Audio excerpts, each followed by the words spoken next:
എല്ലാ കാര്യങ്ങളും ഓരോരുത്തരെ ഏൽപ്പിച്ചു. പക്ഷെ എനിക്ക് മാത്രം ഒരു ജോലിയില്ല. ആര് പറഞ്ഞു ജോലിയില്ലാന്ന്? വരുന്ന അതിഥികളെ സ്വീകരിക്കേണ്ടതും അവരുടെ ആവശ്യങ്ങളൊക്കെ നോക്കേണ്ടതും ഹേമയല്ലേ? അതൊക്കെ ഞാൻ നോക്കുന്നുണ്ട്. പിന്നെന്താ കുഴപ്പം? അതെ, നമുക്ക് ചാരുവിനെ ഇവിടെ കൊണ്ട് നിർത്തിയാലോ? അല്ല, ചാരുവിനെ ഇവിടെ കൊണ്ട് നിർത്തുമ്പോ എനിക്ക് അവളുടെ കാര്യങ്ങളൊക്കെ നോക്കാലോ.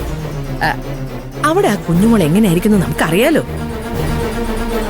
മുൻപ് നീ തന്നെയല്ലേ പറഞ്ഞത് കല്യാണത്തിന് മുമ്പ് അവളെ ഇവിടെ കൊണ്ട് നിർത്തിയാൽ നാട്ടുകാരെന്ത് വിചാരിക്കുന്നു? അത് പിന്നെ അരവിന്ദന്റെ പെണ്ണാകാൻ പോകുന്നവളല്ലേ അവള്. അപ്പൊ നാട്ടുകാർ പറയുന്നതിന് എന്തിനാ നമ്മൾ ചെവി കൊടുക്കുന്നത്? അവളെ കള്ളക്കേസ് കൊടുക്കാൻ നോക്കിയവരല്ലേ അവിടെ ഉള്ളവര്. നമ്മുടെയൊക്കെ ഭാഗ്യം കൊണ്ട് ഒന്നും സംഭവിച്ചില്ല. നിനക്കും അതാണ് ഇഷ്ടമെങ്കിൽ നമുക്ക് ചാരുമോളെ കൊണ്ട് കൊണ്ടുവരാം. കല്യാണത്തിന് അവളെ ഇവിടുന്ന് ഒരുങ്ങി ഇറങ്ങട്ടെ.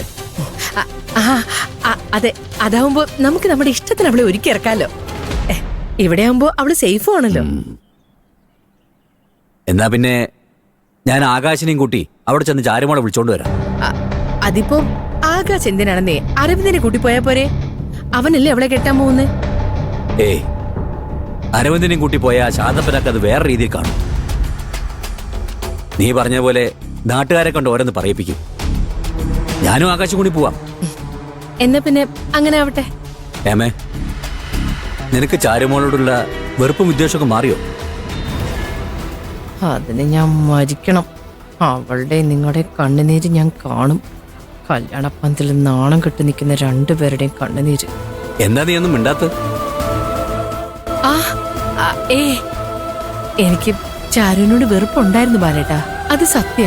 പക്ഷെ എന്റെ മോൻ അരവിന്ദന് എപ്പോ അവളോട് ഇഷ്ടം തോന്നിയോ